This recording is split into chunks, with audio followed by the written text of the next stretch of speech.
सबसे पहले तो मैं बधाई देना चाहूँगा केंद्रीय विश्वविद्यालय को, धर्मशाला को, यहाँ के कुलपति को और सारे स्टाफ को, जो इतना अच्छा भव्य आयोजन करवाया है कि पूरे भारत देश का इंटर जोनल यूनिवर्सिटी का कबड्डी प्रतियोगिता है। और मैं खासकर एक खेल का मैदान था, खिलाड़ियों का इंटर यूनिवर्सिटी है, तो इसके लिए मैं रोहतक से चलकर यहाँ गया 8 घंटे सफर, साथ में पूर्व मुख्यमंत्री नेता प्रतिपक्ष हम सब के आदरणीय वरिष्ठ भाजपा नेता श्री जयराम ठाकुर जी भी यहाँ पर उपस्थित थे। ये भी मेरे लिए सौभाग्य की बात है क्योंकि हमारे लिए आदर्श है। और जिस तरीके से भारतीय जनता पार्टी लगातार खेलों के लिए काम कर रही है, 2036 के ओलंपिक्स भारत देश को पहले ही मिल चुकी हैं, उम्मीद है कॉमनवेल्थ खेलों की भी। तो ये बच्चियाँ जो हैं ये देश का भविष्य है। हिमाचल प्रदेश पहले ही कबड्डी में परचम लहरा रहे हैं, लगातार 3 नेशनल गेम्स, लगातार gold medal, federation cup gold medal, और हिमाचल प्रदेश की बेटियां लगातार एशियन गेम्स और वर्ल्ड कप जीत रही हैं। पीछे वर्ल्ड कप में कई लड़कियां हमारी हिमाचल प्रदेश की थी। देश की सर्वश्रेष्ठ खिलाड़ी हिमाचल प्रदेश तैयार कर रहा है। लेकिन देखो, ये राजनीति का विषय नहीं था, लेकिन मैं खिलाड़ी हूँ, अर्जुन अवार्डी हूँ। ये पीड़ा का विषय भी है कि इन खिलाड़ियों को सम्मान नहीं मिल पा रहा है, ना उनके योगदान को देखा जा रहा है, उनको एक तरीके से कांग्रेस सरकार द्वारा नकारा जा रहा है।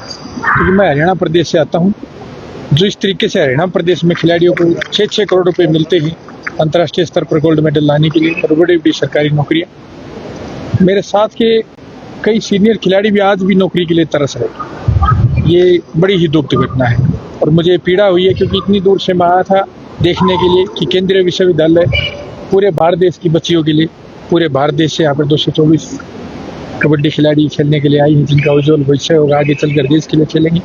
लेकिन कुछ खिलाड़ी मुझसे यहाँ पर मिले, एशियन गेम्स मेडलिस्ट हैं, वर्ल्ड कप मेडलिस्ट हैं, उनको पैसे भी नहीं मिले, जॉब भी नहीं मिली। यहाँ की मुझे बहुत दुखी हुई इससे। तो जैसे प्रदेश में भारतीय क्रिकेट टीम थी, उसकी जो सदस्य थी, उन्हें तो करोड़ों रुपए की बरसात प्रदेश कांग्रेस सरकार की ओर से की गई, लेकिन कबड्डी के प्लेयरों को उतनी तवज्जो नहीं दी जा रही है। प्रदेश कांग्रेस सरकार ने कभी खिलाड़ियों के बारे में सोचा नहीं है। ये तो भारतीय जनता पार्टी की सरकार है। मैंने मंच पर ही बोला था, जब से भारतीय जनता पार्टी की सरकार देश में आई है, कॉमनवेल्थ में 69-70 से एक कप, एशियन गेम्स में 107, पैरा एशियन गेम्स में 114 और ओलंपिक में 7-7 मेडल, भारत देश की स्थिति बदल दी है। 2036 का ओलंपिक भारत देश को लाके दे दिया है और दिन रात खिलाड़ियों के लिए, भविष्य के लिए काम हो रहा है। यहाँ तक कि बाढ़ की स्थिति में भी केंद्र सरकार से हजारों करोड़ रुपए की राशि आई है। तो कर्मचारियों को पैसे देने के लिए इनके पास पैसे नहीं है, तो खिलाड़ियों का कहाँ भविष्य देखेंगे। मैं इसलिए बोल रहा हूँ कि मेरा मतलब दिल पसीजगा था। मैंने भाषण में भी जैसे जिक्र किया, एशियन गेम्स, वर्ल्ड कप जीते हुए खिलाड़ी, अवार्डी खिलाड़ी, उनको पैसे देने के लिए इनके पास पैसे नहीं है क्या? तो फिर खेल के विषय में सोच क्या रहे हैं? फिर जो इन खिलाड़ियों को देखकर, अंतर्राष्ट्रीय खिलाड़ियों को देखकर दूसरे खिलाड़ी या उनके परिवार, माता पिता सोचे कि हम भी खेल में अपने बच्चे को डालें। लेकिन कांग्रेस सरकार ने हिमाचल प्रदेश का बेड़ा गर्क कर दिया है। ऐसे में खिलाड़ियों का हौसला भी टूट जाएगा और ये आगे अपना विषय बारे में क्या सोचेंगे। तो इस प्रकार आपको लगता है कि वर्तमान में खिलाड़ियों की कौन सी ऐसी और सुविधाएं जो उन्हें मिलनी चाहिए, और कबड्डी का भविष्य आप किस प्रकार देखते हैं? देखो, सबसे पहले तो जो खिलाड़ी अंतर्राष्ट्रीय स्तर पर या राष्ट्रीय स्तर पर प्रदेश का, देश का मान बढ़ाता है, उसको सम्मान मिलना चाहिए।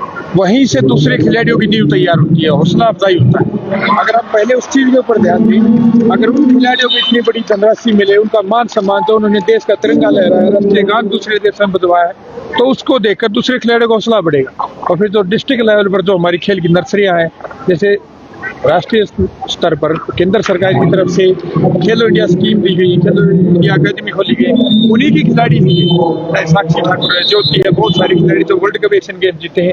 तो केंद्र सरकार तो मदद कर रही है, लेकिन जो प्रदेश की कांग्रेस सरकार है वो खिलाड़ियों को और खेल को बिल्कुल नकार रही है।